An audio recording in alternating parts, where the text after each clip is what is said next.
As you can probably tell from my accent, English is not my first language. I learned it by watching YouTube videos and practicing by myself. I always get comments like, I can understand you, but I cannot speak English like you. So today I'm going to explain why you understand English but cannot talk fluently, cannot express your ideas clearly, and I'm also going to explain how you can fix that. I have divided this video into 3 chapters. First, we will discuss the main reason why you understand English but cannot speak fluently. Next, I'll share with you 5 ways you can practice and improve your English speaking skills.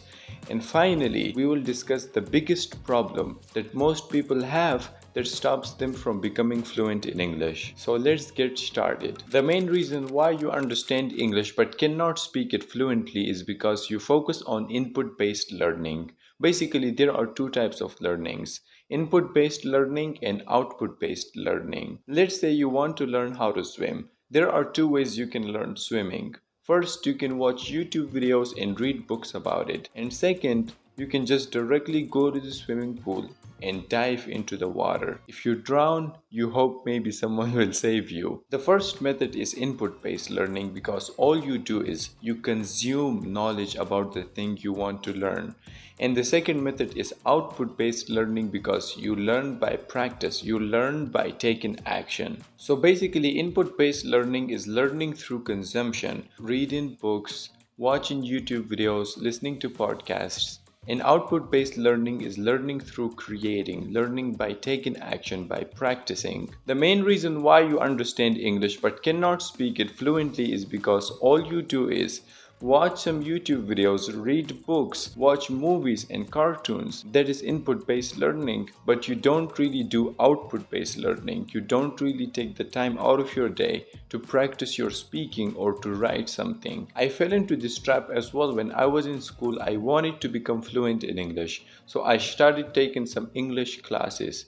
But the problem with those classes was that most of those classes were input-based. I would just sit in my chair, listen to the teacher would come and explain a grammar topic and then he would leave. All of that was just input-based learning. It didn't help us and me with my speaking. Like, we didn't do any output, we didn't practice, we didn't open our mouths and spoke English. And this could be you. Maybe you watch a lot of YouTube videos like this one. Maybe you read a lot of books or watch movies in English. I'm not saying doing these things is bad, but if you want to improve your spoken English, you have to open your mouth, you have to practice your speaking skills, you have to take action, you have to do output-based learning. Only input-based learning is not enough. Only listening to podcasts and watching YouTube videos is not enough. That's why now I'm going to share with you 5 ways you can practice your output skills so that you get better and speak English as well as understand. First, write on social media in English.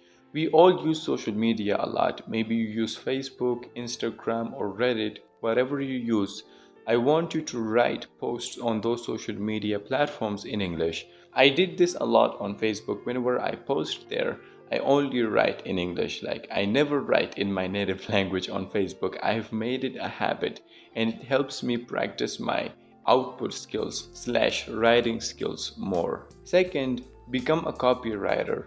I know this is like next level stuff, but if you want to improve your writing skills even more, then becoming a copywriter is great. A copywriter is someone who writes sales pages, like maybe a website page, or maybe you can write emails or the landing page of a website or whatever. They get paid a lot because they convert normal traffic into customers. It's not only a good way to make some money, but also an amazing way to improve your writing skills and take it to the next level. But I would not recommend this if you are a beginner in English, because in order to make money, you have to provide value. You have to be good at writing, at least intermediate level. The next way you can practice your output skills is to send voice messages in English. If you have got friends from different countries, then instead of writing a message to them, send them a voice note for 1 minute or 2 minutes. talk about whatever you want to say to them. I do this a lot whenever I'm sending a message to a friend. Instead of writing to them, I send them a voice message. It just helps me practice and pronounce words. The next one is to start a YouTube channel in English. I know this might sound intimidating because YouTube seems like a really difficult thing to do. But it's really not. It's super easy. All you have to do is like hold your phone like this and say, "Hi, I'm starting a YouTube channel and I'll talk about this and that." Like making a YouTube video is super fun and super easy. It doesn't have to be complicated. You don't have to be an expert at editing and whatever. No, all of these skills can be learned. You can start from small. You can start with what you have and, learn as you go. The reason why starting a YouTube channel is a great way to practice your speaking is because first, you can give feedback to yourself or others can give you feedback. So feedback is the most important thing because that's how you improve, that's how you get rid of your mistakes, that's how you get better. If you go to my YouTube channel and you watch my first video, I was making a lot of grammatical mistakes, my pronunciation was bad, I was not this confident. I learned all of these skills by giving myself feedback. I would watch my videos over and over again and I would try to come up with ideas and ways I could make my videos better, and it improved my English by default. If you're looking for like a long-term way of practicing your speaking, then starting a YouTube channel in my opinion is the best way to do that. The fifth way to practice your output skills is to start journaling. I did this for 2 months. Like a year ago, I made a challenge to myself that every single day I would write 2 pages in my journal, and I did that for like 2 months.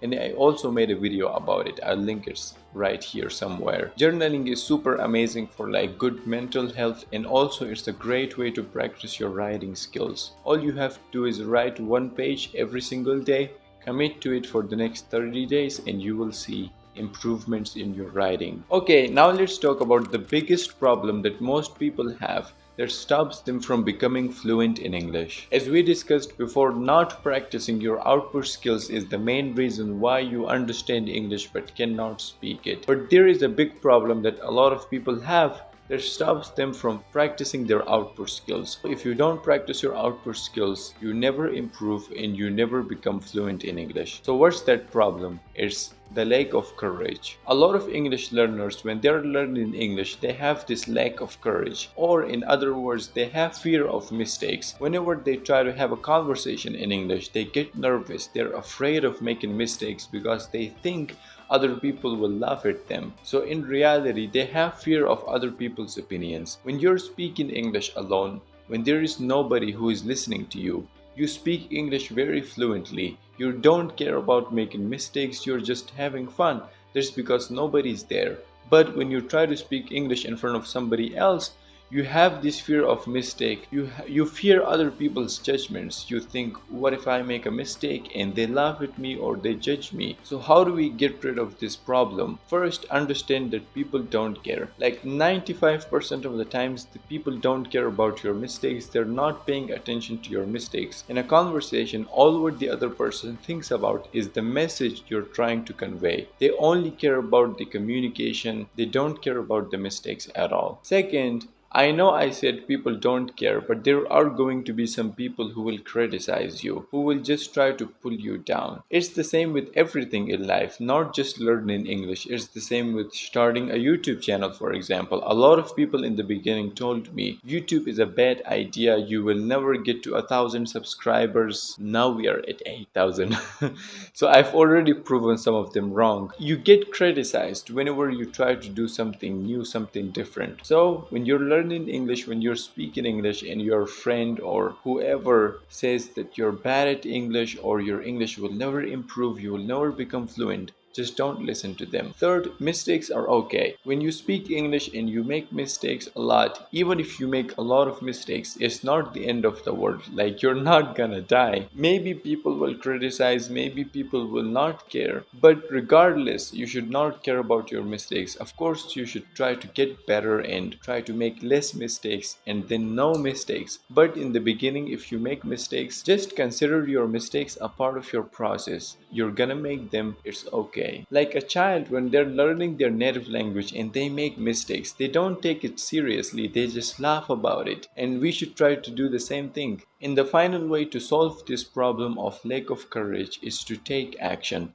Like, do a lot of output. Just practice, practice, practice every single day for an hour, for 2 or 3 months. Once you do something enough, you will not fear it anymore. You will not have the lack of courage, and you will improve, you will get better, and you will become fluent. Now, there are 5 other reasons why people never become fluent in English. If you don't fix them, then only focusing on the output skills will not help you. That's why you have to watch this video in which I shared 5 big reasons why you cannot speak English. Okay, I hope this lesson was helpful. See you in the next one. Bye bye.